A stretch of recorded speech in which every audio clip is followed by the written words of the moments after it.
Modříško, proč tak smutně hraješ? Pro pračku. Pro pračku? Co se stalo pračce?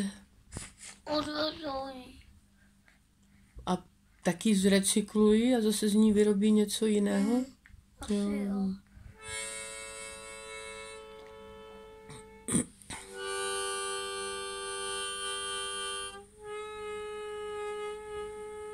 A ty máš ráda? Jo, mám. A bude se ti po ní stýskat? Jo. Dobře, taky ještě chvíli hraj.